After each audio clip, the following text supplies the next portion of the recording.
Amém. Muito bem. Paz do Senhor para todos. Hoje nós estamos na 20ª aula da Iflagifan. Vamos estudar sobre a história da Assembleia de Deus.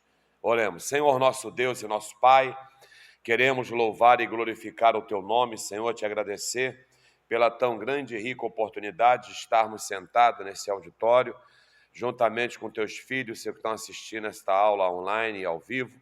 Tome Tuas mãos para que nós venhamos a cada dia crescer na graça, no conhecimento, nos dando sabedoria e entendimento em nome de Jesus. Amém. Muito bem, irmãos, nós vamos estudar sobre a história da Assembleia de Deus, que é a denominação que vocês fazem parte, e é muito importante conhecer a história da igreja. E também é importante vocês conhecerem a história da igreja local, onde vocês servem ao Senhor. Muitas pessoas, elas fazem parte de igrejas e não querem saber a história, não querem saber onde começou essa igreja, como que iniciou, por que ela começou a igreja, quem é o fundador da igreja, qual o objetivo e a finalidade. Então, nós vamos aprender sobre a denominação da Assembleia de Deus. Ainda ontem eu estava no canal das Boas Novas, vendo o culto da Igreja Mãe. A gente fala Igreja Mãe, é a igreja onde os missionários iniciaram em Belém do Pará, né? Um grande congresso lá. Então vamos dar início, espero que vocês gostem da história desta denominação. A origem das Assembleias de Deus no Brasil está no fogo do reavivamento que varreu o mundo por volta de 1900. Então, você vê que tudo começa no ano de 1900. Início do século XX, especialmente na América do Norte. Os participantes desse reavivamento foram cheios do Espírito Santo, da mesma forma que os discípulos e os seguidores de Jesus durante a festa judaica do Pentecostes, no início da igreja primitiva, conforme está escrito em Atos 2. Assim eles foram chamados de pentecostais. Por que pentecostais? Porque a descida do Espírito Santo foi na festa de Pentecostes. Tá? Jesus ele já havia ressuscitado, já teria ido embora, os 40 dias que ele já tinha passado pela terra, e depois de mais 10 dias foi a descida do Espírito Santo. Por isso que vem o nome de Pentecoste, 50. Tá? Exatamente como os crentes que estavam no cenáculo, os precursores do reavivamento do século XX falaram em outras línguas que não são as originais quando receberam o batismo no Espírito Santo. Outras manifestações sobrenaturais, tais como profecia, interpretação de línguas, conversões e curas também aconteceram. Então, após a descida do Espírito Santo, veio também os dons espirituais. Então, esse movimento todo, ele é tido pelos pentecostais. Esse movimento ele não acontece em todas as denominações, mas entre os pentecostais, ou chamados de neopentecostais, tá? São igrejas que vieram também após a Assembleia de Deus, após algumas igrejas mais recentes que vieram com esses movimentos. Agora vamos estudar o primeiro avivamento na Rua Azusa. O avivamento da Rua Azusa foi uma reunião pentecostal que se deu em Los Angeles, Califórnia, liderada por William Joseph, um pregador afro-americano. Teve início com uma reunião no dia 14 de abril de 1906, num prédio que fora da Igreja Metodista Episcopal afro-americana e continuou até os meados de 1915. O avivamento foi caracterizado por experiências de falar em línguas estranhas, culto de adoração, mistura interracial. Os participantes foram criticados pela mídia secular. Os teólogos cristãos, por considerarem o comportamento escandaloso ou pouco ortodoxo, especialmente para a época, também. Hoje, o avivamento é considerado pelos historiadores como o principal catalisador para a propagação do pentecostalismo no século XX. Então, tudo começa na Rua Azusa, essa história. Uma curiosidade, quando nós colocamos aqui a igreja, uma das características que eu queria que ficasse era não a Assembleia de Deus de Agostinho Porto, não. Eu queria que fosse conhecida pela rua, né? Então ela ficou muito conhecida até hoje, muitos ainda chamam a Assembleia da Rua Ana. Tá? Então ficou ADRA na época, e isso aconteceu, e todo mundo, aonde eu ia, nas convenções, os pastores, qualquer lugar que passasse, é a Assembleia da Rua Ana, né? Então ela ficou muito marcada por esse nome. Agora, com pouco tempo, aí mais ou menos uns 3 anos, 4 anos, nós colocamos a Advan, que é a família missionária, e mudamos o logotipo pela direção do Espírito Santo. Número 104, página 104. Avivamento de Gales. Em 1904, aconteceu também um avivamento de Gales, durante o qual aproximadamente 100 mil pessoas de Gales se uniram ao movimento. Internacionalmente, cristãos evangélicos tomaram esse evento como um sinal do cumprimento da profecia do livro de Joel, capítulo 2, do versículo 28 ao 31, que estava para acontecer. Joseph, pastor da primeira igreja batista de Los Angeles, foi pessoalmente a Gales para testemunhar o avivamento. No seu regresso a Los Angeles, tentou inflamar um evento similar em sua própria congregação. Sua tentativa, todavia, teve pouca duração e finalmente deixou a primeira igreja batista para fundar a primeira igreja do Novo Testamento, de onde continuou seus esforços. Durante esse tempo, outros avivamentos em pequena escala estavam acontecendo em Minnesota, Carolina do Norte e Texas. Em 1905, houve relatos de falar em línguas curas sobrenaturais e uma significativa mudança de vida acompanhava esses avivamentos. Quando essa notícia correu, os evangélicos por todos os Estados Unidos começaram a orar por avivamentos similares em suas próprias congregações. Então, esse avivamento que começa em 1900, ele começou a se espalhar. Por quê? Porque foi o poder de Deus, né, algo que desceu sobre o povo, e isso agradou, né, foi algo que trouxe como um renovo para a igreja. E se espalhou, ao ponto de chegar aqui o avivamento de Gales. Agora vamos ver o de Los Angeles. Em 1905, William, com 43 anos, filha de ex-escravos, foi um estudante do notório pregador pentecostal Charles e pastor interino de uma pequena igreja de santidade de Houston, em Texas. Nellie, uma mulher afro-americana que participou de uma pequena igreja liderada por Julia, em Los Angeles, fez uma viagem para visitar alguns familiares em Houston, ao final de 1905. Estando em Houston, ela visitou a igreja de Seymour, onde ele pregou com a evidência do batismo no Espírito Santo. Era falar em línguas estranhas. Embora ele mesmo não houvesse experimentado essa experiência, Terry ficou impressionada com seu caráter e mensagem. Então foi dando início às pregações pentecostais, né, levando o movimento do batismo com o Espírito Santo para todas as pessoas através das pregações. Página 105. De volta na sua casa na Califórnia, Terry sugeriu que Seymour fosse convidado para falar na igreja local. Seymour recebeu e aceitou o convite em fevereiro de 1906. Tá? Ele recebe ajuda financeira, a bênção de Parham, por sua vida prevista em um mês. Seymour chegou a Los Angeles no dia 22 de fevereiro de 1906 e por 2 dias pregou na igreja de Julia, na esquina da Rua Nona com a Avenida Santa Fé. Durante seu primeiro sermão, ele pregou que falar em línguas era evidência bíblica do batismo no Espírito Santo. No domingo seguinte, no dia 4 de março, ele voltou à igreja e soube que Hutchins fechara a porta com um cadeado. Os anciãos da igreja não aceitaram o ensinamento de Seymour, principalmente porque ele não havia experimentado nenhuma bênção de que estava pregando. A condenação de sua mensagem também veio da Associação da Igreja de Santidade do Sul da Califórnia, com a qual a igreja estava filiada. Entretanto, nem todos os membros da igreja de Hutchins rejeitaram o ensinamento de Seymour.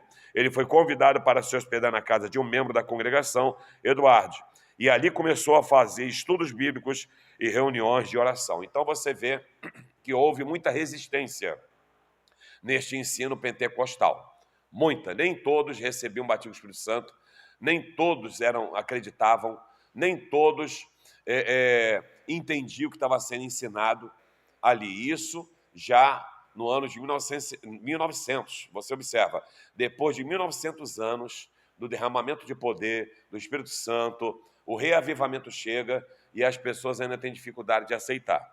Rua Bonner, a Bray do Norte. Seymour e o seu pequeno grupo de 9 seguidores se mudaram para a casa de Richard e Ruth, na rua Bonner.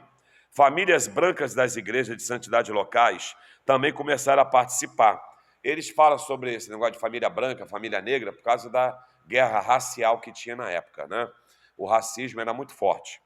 Aí diz aqui, o grupo se reunia periodicamente e orava pelo batismo com o Espírito Santo. No dia 9 de abril de 1906, depois de 5 semanas de pregação e de oração de Seymour, ao terceiro dia de um jejum de 10 dias, Edward falou em línguas pela primeira vez. Em outra reunião, Seymour compartilhou o testemunho de Lee, pregou um sermão de Atos 2:4, e outras 6 pessoas começaram a falar em línguas, incluindo Jane, que mais tarde se tornara a esposa de Seymour. Alguns dias depois, em 12 de abril, Seymour falou em línguas pela primeira vez, depois de orar toda noite. Então, ele agora pega a experiência desse poder, desse batismo com o Espírito Santo. Você vê que não é fácil, tem que se perseverar, e houve uma intensa busca pelo poder de Deus. Página 106. Notícias do acontecimento da Rua Bonner rapidamente circularam entre os afro-americanos, latinos e brancos residentes da cidade. Durante várias noites, muitos oradores pregariam para a multidão de curiosos e espectadores interessados da varanda da casa de Asbury. Membros do público incluíam pessoas de um amplo aspecto de níveis de renda, formação religiosa. Hutchins acabou falando em línguas quando toda a sua congregação começou a frequentar as reuniões. Logo, a multidão se tornou muito grande e todos estavam falando em línguas, gritando, cantando, gemendo. Finalmente, a varanda caiu, forçando o grupo a buscar um novo lugar de reunião. Um morador do bairro descreveu os acontecimentos de Bonner com as seguintes palavras. Eles gritaram 3 dias e 3 noites. Era a época da Páscoa.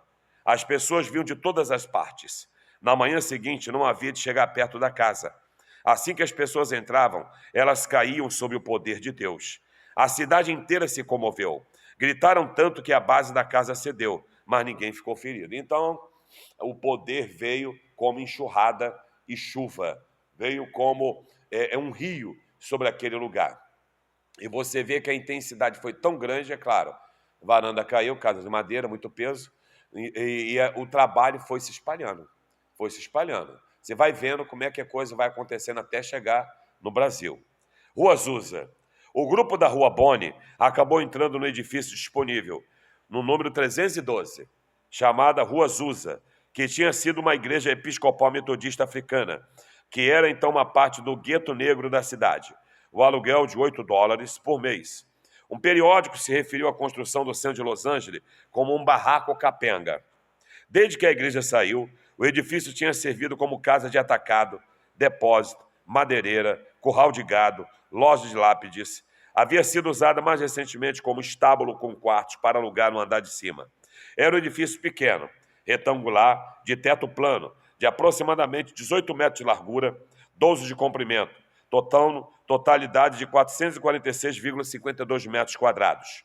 Coberta com ripas caiadas, o único sinal que for uma casa de Deus estava numa janela de estilo gótico sobre a entrada principal. Página 107.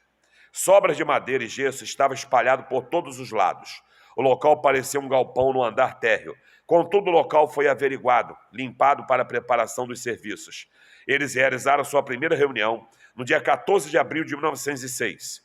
Os serviços eclesiásticos se realizaram no primeiro andar, onde os bancos foram colocados num padrão retangular. Alguns dos bancos eram simplesmente pranchas colocadas em cima de barril vazio. Não havia nenhuma plataforma elevada, pois o teto tinha apenas 2 metros de altura. Inicialmente não tinha púlpito. Frank, um dos primeiros participantes do avivamento, recordou dizendo: o irmão Seymour normalmente assentava-se atrás de 2 caixas de sapato vazias, uma em cima da outra. Ele geralmente mantinha a cabeça concentrada durante a reunião em oração. Não havia orgulho lá, em um prédio velho, com suas vigas baixas e chão nu. O que ele está trazendo é o seguinte, que o derramamento de poder não escolheu se o lugar era lindo e maravilhoso, se o lugar era luxo, se o lugar tinha ventilador ou ar-condicionado. Não. Ele escolheu corações quebrantados. Ele escolheu pessoas que buscavam. Ele escolheu pessoas que se voltavam para ele. O segundo andar, agora chamada Missão de Fé Apostólica, abrigava uma oficina, quartos para vários residentes como Seymour e sua nova esposa Jenny. Também tinha uma grande sala de oração para atender o excesso dos serviços do altar de baixo. A sala de oração estava decorada com cadeiras e bancos feitos de tábua de Califórnia, postos de ponta a ponta com cadeiras sem encosto. Aí, muito bem. Agora chega a missão da fé apostólica, o berço do pentecostalismo. Você vê todo o processo, desde o ano de 1900 até chegar a 1906, foram 6 anos de um projeto, 6 anos de uma trajetória, 6 anos de muita oração, 6 anos saindo de um lugar indo para o outro, 6 anos sendo rejeitado, 6 anos insistindo, 6 anos buscando, 6 anos jejuando. Aí chega agora, em meados de maio de 1906, entre 300 e 1.500 pessoas tentaram se acomodar no edifício. Agora você imagina a multidão que está chegando. Visto que os cavalos tinham recentemente saído do edifício, as moscas constantemente molestavam os assistentes. Gente de uma diversidade de antecedentes se reunia para adorar. Homens, mulheres, crianças, negros, branco, latino, asiático, rico, pobre, iletrado, letrado. Pessoas de todas as idades ajuntaram-se em Los Angeles com tanto ceticismo e desejo de participar. A mistura de raça, a motivação dos grupos de mulheres na liderança foi notável, já que 1906 foi o apogeu da era Jim Crow, da segregação racial, e 14 anos antes das mulheres receberem o sufrágio nos Estados Unidos. Página 108. Cultos. O culto na Rua Azusa 312 era frequentemente e espontâneo, com serviços em quase todas as horas. Entre os que foram atraídos ao avivamento, não só estavam os membros do movimento da santidade, mas batistas, menonitas, quáqueres, presbiterianos. Um observador de um dos serviços escreveu essas palavras: nenhum instrumento musical foi usado, pois não era necessário. Nenhum coro de anjos foi ouvido por alguns no espírito. Nenhuma oferta foi recolhida. Nenhum anúncio foi escrito para anunciar as reuniões. Nenhuma organização eclesiástica estava por trás disso. Todo aquele que está em contato com Deus, logo que entra nas reuniões, percebe que o Espírito Santo é o líder. Amém? Então você vê que a unção faz a diferença. A presença de Deus é notória. O que as pessoas desejam é a presença de Deus. Você pode ter um lugar lindo e maravilhoso, mas se não tiver a presença de Deus, isso não atrai ninguém. Isso não traz ninguém. Se o altar não estiver em chamas, isso não move nada. Então todos nós temos que entender a história do Pentecoste. No jornal de Los Angeles Times não foi tão gentil. Em sua descrição, as reuniões se realizam no barraco condenado na Rua Azusa. Os partidários dessa estranha doutrina praticam os mais fanáticos ritos, pregam as teorias mais loucas, e eles mesmos funcionam no estado de louca excitação em seu zelo peculiar. Gente de cor e uns quantos brancos compõem a congregação. A noite se torna horrorosa no bairro por causa dos uivos dos fiéis, que passam horas se balançando para frente e para trás numa exasperante atitude de oração e súplica. Eles dizem ter o dom de línguas e ser capaz de entender esse Babel. Quer dizer, o jornal de Los Angeles Times condena. Então você vê que a perseguição foi muito grande, e quando ele fala Babel, ele fala uma grande confusão. As pessoas não tinham discernimento o que era o Pentecoste.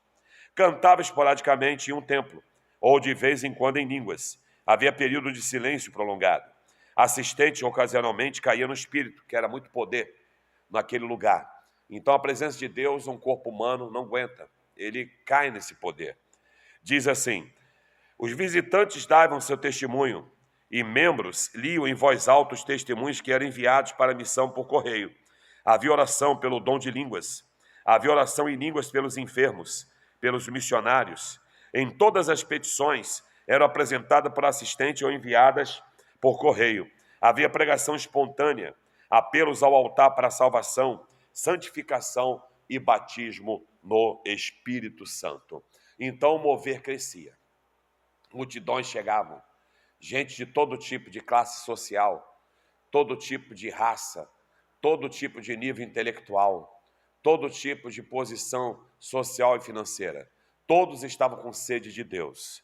Na página 109 diz assim: Lawrence Catley, cuja família participara do avivamento, disse que na maioria dos serviços A pregação de Seymour consistia em abrir a Bíblia e os adoradores vindo à frente para pregar ou testificar como eles foram guiados pelo Espírito Santo. Muita gente continuamente gritava durante as reuniões. Os membros da missão nunca tomaram uma oferta, mas havia um recipiente perto da porta para qualquer pessoa que quisesse apoiar o avivamento. O núcleo básico da missão da Rua Azusa nunca foi muito mais de que 50 a 60 indivíduos, com centenas e milhares de pessoas que visitavam ou que permaneciam temporariamente ou ao longo dos anos. Então você vê a história da Rua Azusa, como que ela foi caracterizada, como que foi na simplicidade e como que tudo aconteceu.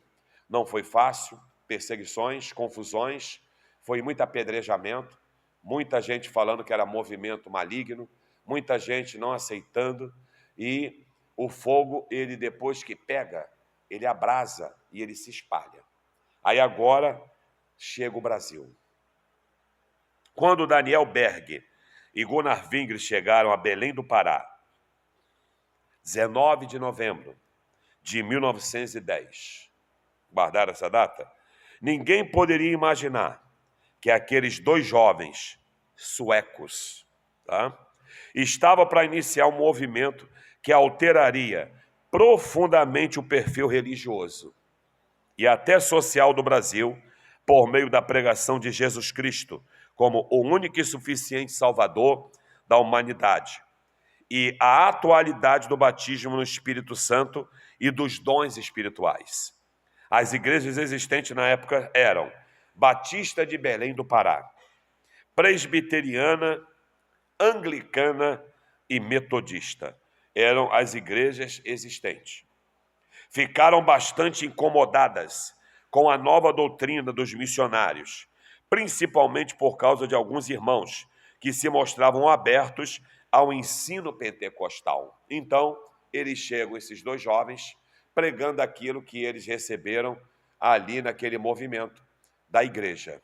Chega no Brasil, num navio, na época também a coisa não estava muito boa aqui no Brasil, a doença que abrangia lá em Belém do Pará era a tuberculose, né? As pessoas estavam morrendo demais, e eles chegam sem saber para onde ia, sem saber onde iam ficar. Eles simplesmente vieram para o Brasil. Aí diz aqui, a irmã Celina de Albuquerque, era uma senhora já, inclusive tem um livro, esse livro deve estar ali atrás da biblioteca, tem a foto dela. A irmã Celina de Albuquerque, na madrugada do dia 18 de junho de 1911, foi a primeira crente a receber o batismo no Espírito Santo, o que não demorou a ocorrer também com outros irmãos. Então, a primeira brasileira a receber o batismo com o Espírito Santo foi a Celina de Albuquerque, recebeu essa mensagem. Aí diz aqui na página 110. O clima ficou tenso naquela comunidade, pois o número cada vez maior de membros curiosos visitava a residência de Berg e de Wingren, onde realizavam reuniões de oração. Resultado, eles e mais 19 irmãos acabaram sendo desligados da Igreja Batista. Convictos e resolvidos a se organizar, fundaram, antes de ser Assembleia de Deus, o nome foi a Missão da Fé Apostólica, tá bom? Que foi no dia 18 de junho de 1911. Eles saíram porque a Igreja Batista ela não recebeu esse movimento pentecostal, eles não acreditaram nas línguas estranhas, né? Até hoje as igrejas batistas elas não acreditam nesse movimento das línguas estranhas, não tem o movimento pentecostal nas igrejas batistas. Porém, eles, ao saírem dali com mais esses irmãos, abriram a missão apostólica. Aí diz aqui agora, mais tarde, somente em 1918, mudou-se o nome para Assembleia de Deus. Então, o primeiro nome da Assembleia de Deus foi Missão de Fé Apostólica. É igual à nossa igreja. A nossa igreja, quando começou, para quem não sabe, ela não começou como Assembleia de Deus. Ela começou como intimidade com Cristo. Eu, que na época, conversando com o presidente, e eu falei com ele, olha, é melhor a gente mudar esse nome. Esse nome, ele não é bom.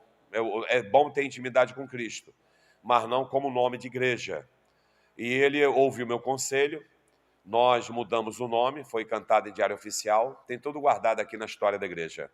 E saiu o novo nome da igreja. Na época, Avenida Beira Rio, número 40, Heliópolis, ali, indo para depois de Belfor Roxo. Foi a nossa igreja que mudou o nome. Então, a Assembleia de Deus, o primeiro nome dela foi justamente esse, Missão de Fé Apostólica, tá bom? A história da Convenção Geral. Com isso, né, a igreja cresce, tem fatos históricos que falam que o primeiro batismo vieram os irmãos das outras igrejas, né, querendo bater nos irmãos, vieram com foice, com facão, próprios irmãos das outras denominações, tá? Vieram, aí Deus interviu, eles se reuniram primeiro, local que eles se reuniram foi assim que chama, embaixo da casa, esqueci o nome agora, é um porão, e fazer um barulho, a gente faz muito barulho, né, irmão? A gente dá muito glória a Deus, a gente pula, a gente dá aleluia, a gente bate palma, a gente marcha, a gente pula para lá e para cá, corre, cai arrebatado no chão, né? E isso tudo aí incomodava as denominações. Então houve muita perseguição, tentativa de matar os missionários, foram várias, tá? Só que aquilo, a chama quando ela arde, se espalha, não tem como segurar. Aí diz a história da convenção. A história da Convenção Geral das Assembleias de Deus no Brasil, que é a CGADB, que nós somos filiados à CGADB e à CEADER, que é a Convenção Estadual das Assembleias de Deus do Estado do Rio, e outros. Após 3 décadas do surgimento das Assembleias de Deus no país, só depois de 30 anos, devido ao grande crescimento do movimento pentecostal iniciado pelos missionários Daniel Berg e Narvingre, os pastores das Assembleias de Deus resolveram que já era tempo de se criar uma organização que estabeleceria o espaço para a discussão de temas de máxima relevância para o crescimento da denominação. Então, você vê que em 1930, nossos patriarcas, pastores, eles tiveram essa ideia de expandir a igreja, né? De se espalhar essa igreja pelo Brasil afora. A CGADB foi idealizada pelos pastores nacionais, visto que a igreja estava na responsabilidade dos missionários suecos, e deram os primeiros passos em reunião preliminar, realizada na cidade de Natal, Rio Grande do Norte. No dia 17 e 18 de fevereiro de 1929, a primeira reunião. A primeira Assembleia Geral foi realizada no dia 5 e 10 de setembro, onde se reuniram a maioria dos pastores nacionais e os missionários que atuavam no país. Foi nessa Assembleia Convencional que os missionários suecos, isso aí foi um marco, tá? Transferiram a liderança da Assembleia de Deus no Brasil para os pastores brasileiros. Então, quando chega no ano de 1929, os missionários suecos, eles terminam a missão deles. Eles falam, está na hora de passar a liderança para os brasileiros. Porque o missionário, ele faz isso. Ele vai para um país que não é o dele, ele prega, ele ganha almas, ele fortalece aquela igreja e ele coloca um cidadão, alguém daquela nacionalidade para assumir e ele continuar. E ele também um dia poder voltar para o seu país. Então a missão deles, ela passa a liderança nesse dia do ano de 1929. Na página 111, diz assim: nessa mesma reunião, decidiu-se por se criar um veículo de divulgação do Evangelho e também dos trabalhos então realizados pelas Assembleias de Deus em todo o território nacional. Estava lançada a semente que viria a ser o atual jornal Mensageiro da Paz. Com rápida repercussão nacional, o periódico, então dirigido pelo missionário Guanarvingre, tornou-se o órgão oficial das Assembleias de Deus no Brasil. Com isso, a igreja começa a se organizar, começa a ser bem administrada, começa a aparecer as primeiras igrejas, os primeiros templos, né? E com isso, nós, inclusive, esse ano, a Assembleia de Deus do Rio de Janeiro, ela fez 100 anos. A primeira igreja, né, aqui do Rio de Janeiro, fundada no Rio de Janeiro, e nós já estamos 100 anos no Rio de Janeiro. E foi fundada por Gunnar Vingre, né, por Daniel Berg. Então, esses missionários deixam um legado muito grande. Esse jornal, ele existe. Você pode até fazer assinatura, tem ele online também. Esse jornal vem notícias de todas as Assembleias de Deus do Brasil e fora do Brasil. Ele é muito bonito, bacana, e tem muita coisa boa ali que vocês podem aprender sobre as Assembleias de Deus. As primeiras resoluções emanadas em assembleias convencionais de pastores das Assembleias de Deus foram emitidas nas Assembleias Gerais dos anos 33 a 38. Entre os anos 38 e 45, com o transcorrer da Segunda Guerra Mundial, os líderes da denominação tiveram enorme dificuldade de se locomover pelo país, por causa desse fator que não foi realizada nenhuma assembleia convencional durante esse período. Finalmente, em 1946, uma Assembleia Geral Ordinária realizada na cidade de Recife, os pastores das Assembleias de Deus de todo o país decidiram-se por tornar a CGADB uma pessoa jurídica com responsabilidade de representar a igreja perante as autoridades governamentais, bem como todo o segmento da sociedade. Eu tive a oportunidade de conhecer a Igreja Mãe em Belém do Pará, fui lá 2 ou 3 vezes. Tive também o privilégio de conhecer a de Recife, hoje é um grande templo maravilhoso. Tudo isso eu tive como conhecer, por quê? Porque como marinheiro, os navios, né, me levavam por todo o Brasil e aonde parava eu ia conhecer as igrejas da Assembleia de Deus. Então, quem um dia for viajar, né, tente procurar conhecer aonde foi a primeira igreja. E você tirei foto lá no altar, tive oportunidade lá na primeira igreja, na época, eu era evangelista, me deram oportunidade lá, sentei no altar também, foi muito bacana. Tá? Então você vê como é que essa história começa com 2 homens, né, que acreditaram e vieram para cá. Hoje a gente vê a Assembleia de Deus espalhada para tudo que é lugar, por todo canto. Onde você menos espera, lá tem uma plaquinha. Muitas vezes a placa é enorme, a igreja é pequenininha. Né? Muitas vezes a fachada é 10 metros de altura e a igreja é de 2 metros de largura. Né? Então, se observa a importância de se ouvir a voz de Deus. Aí diz aqui, o primeiro estatuto apresentou como principais objetivos da CGADB promover a união, incentivar o progresso moral e espiritual das Assembleias de Deus.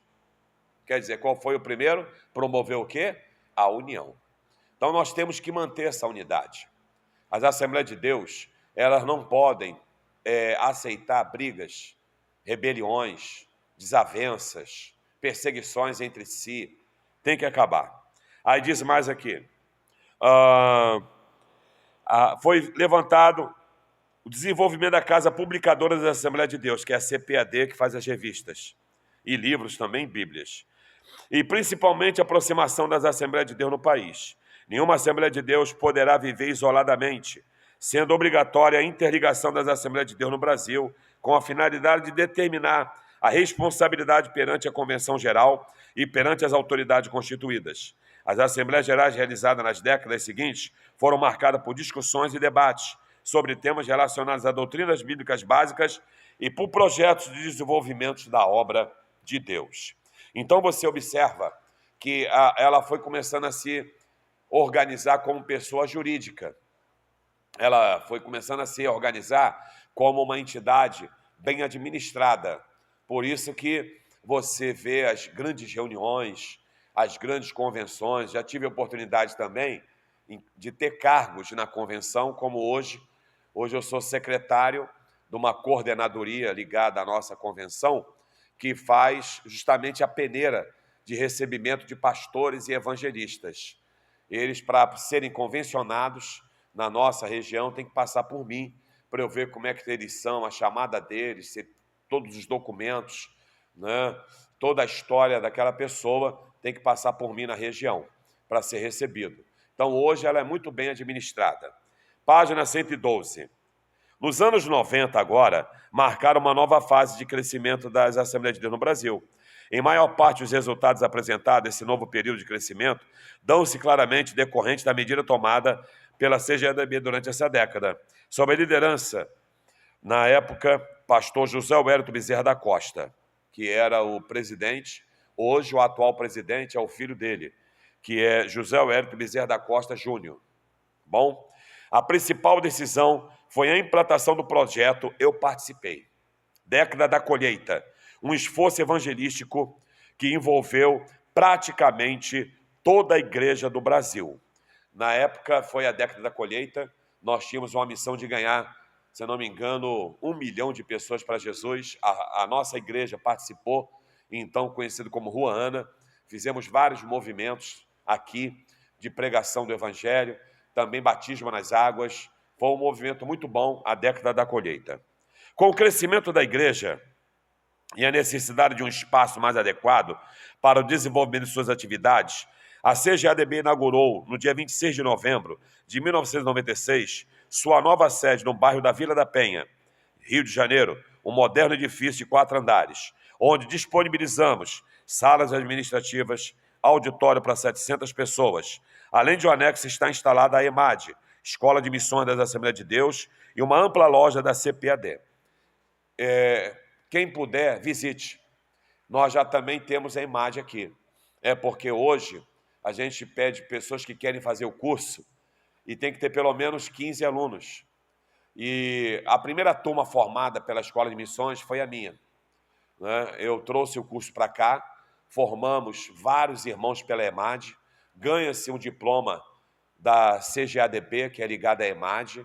São, se não me engano, agora me foge a memória, 12 módulos bacanas. A pessoa paga com direito ao módulo e ao certificado. A prova é enviada para eles, tá? E tem também a EMAD para quem quer fazer tempo integral. Fica lá em São Paulo. Enviamos, por exemplo, você que quer ser um missionário para lá, você fica lá em internato, a igreja mantém você lá, você estuda e sai de lá formado, pronto para ir para o campo missionário, que é a nossa EMAD. Esse prédio, ele é muito bonito. Todos vocês podem ir lá, você tem que se identificar e falar que é membro da Assembleia de Deus e quer visitar e conhecer o prédio. O metrô é próximo, né? Não tem como errar nada. A loja é enorme, espaçosa, muito bacana também, muito bem recebido lá. Com isso, o que aconteceu mais? No século XXI agora, a Convenção Geral das Assembleias de Deus no Brasil continua implantando o projeto de desenvolvimento de sua participação mais ativa na sociedade brasileira. 2 exemplos dessa nova fase são a criação do Conselho Político da CGADB e a Faculdade Evangélica de Ciências e Tecnologia e Biotecnologia da CGADB, a FAECAD. A FAECAD é muito bonita.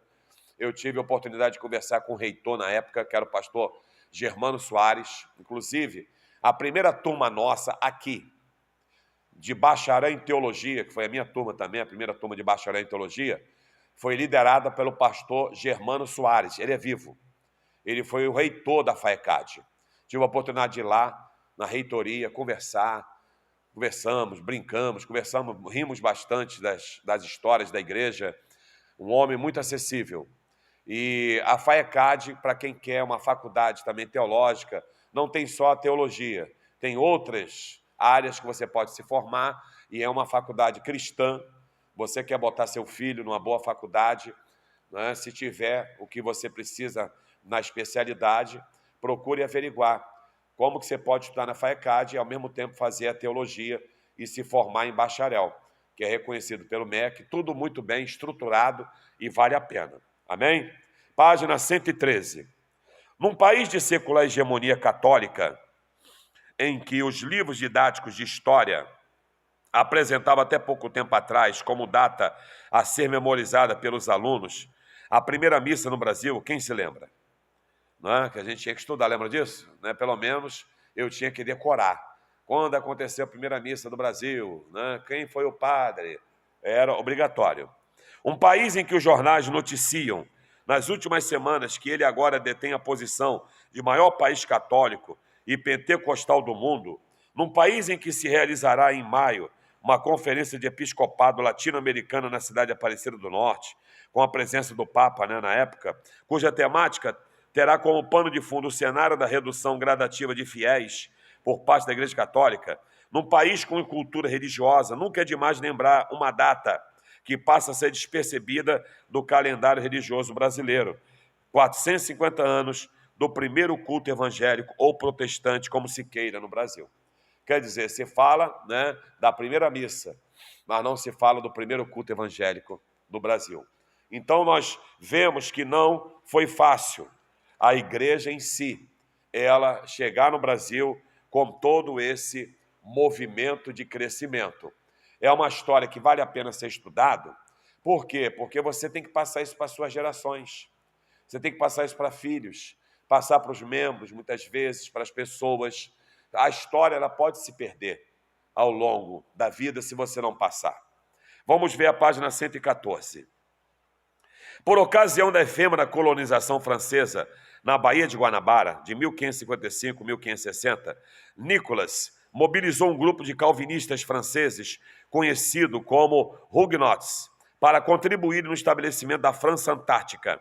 A situação dos Huguenots não estava nada favorável na França.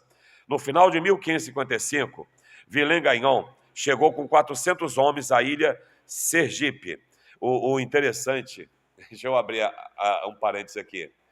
Eu trabalhei no Museu da Marinha muitos anos e eu levava as crianças das escolas para conhecer. Não sei se alguém aqui já teve a oportunidade de ir comigo.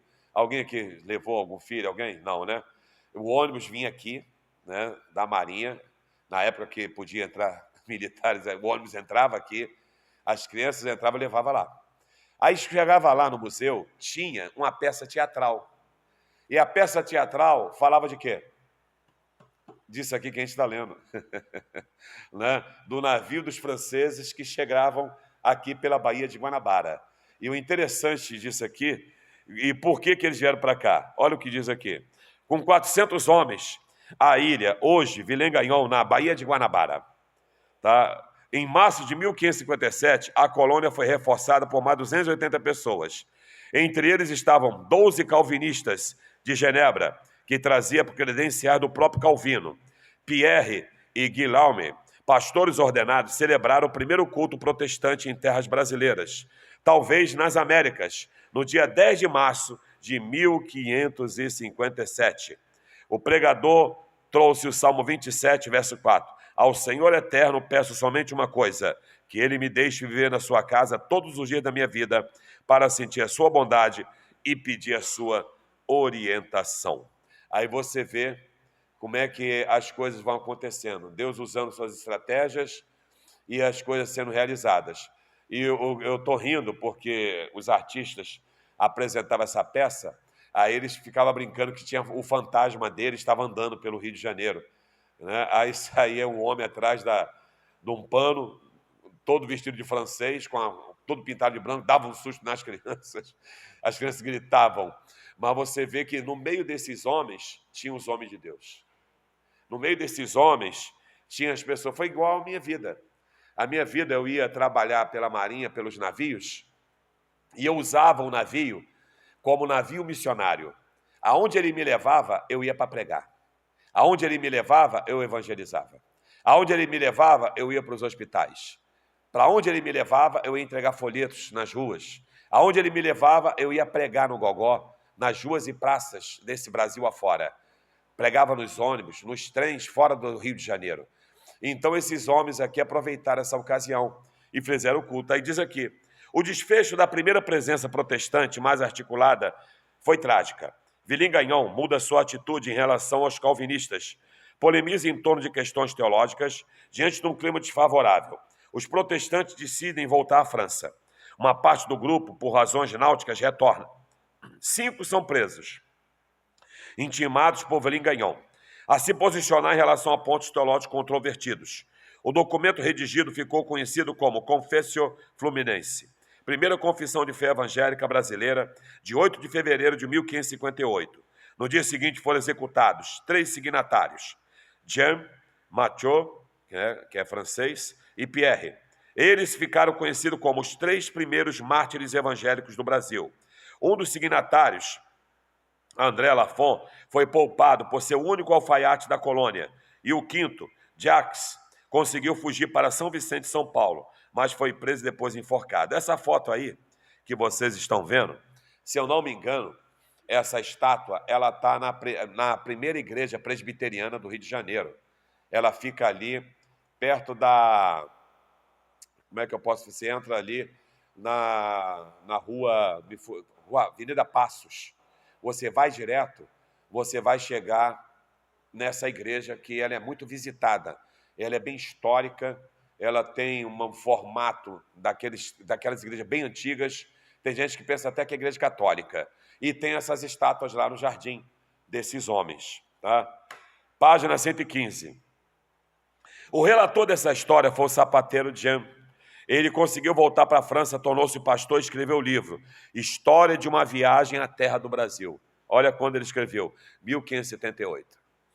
Torna-se importante trazer à memória dos protestantes, evangélicos e católicos contemporâneos esse evento histórico. A afirmação da fé ocorre em meio aos conflitos, contrariedades de existência humana. O testemunho evangélico acontece em meio à disputa de forças políticas e econômicas. Será que ainda faz sentido uma disputa por hegemonia religiosa no dia de hoje? Os sensatos dirão que ela é anacrônica, mas a realidade mostra que entre os belos discursos e boas intenções esconde interesses inconfessados.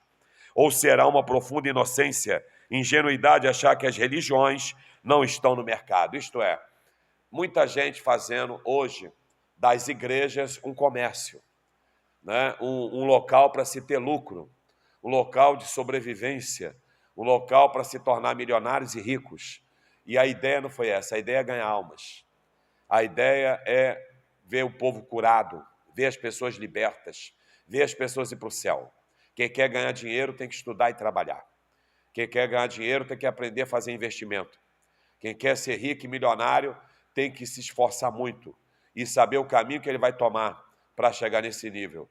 Não é pecado ser rico e nem milionário. É pecado fazer da igreja um lugar para se tornar como tal. Não tem a bênção do Senhor. O advento do neopentecostalismo. Neopentecostalismo é o resultado da transformação, da readaptação das igrejas pentecostais que veio à tona no final da década de 70 do século passado e que hoje se faz presente nas mais diversas áreas do contexto nacional, da mídia e do cenário político.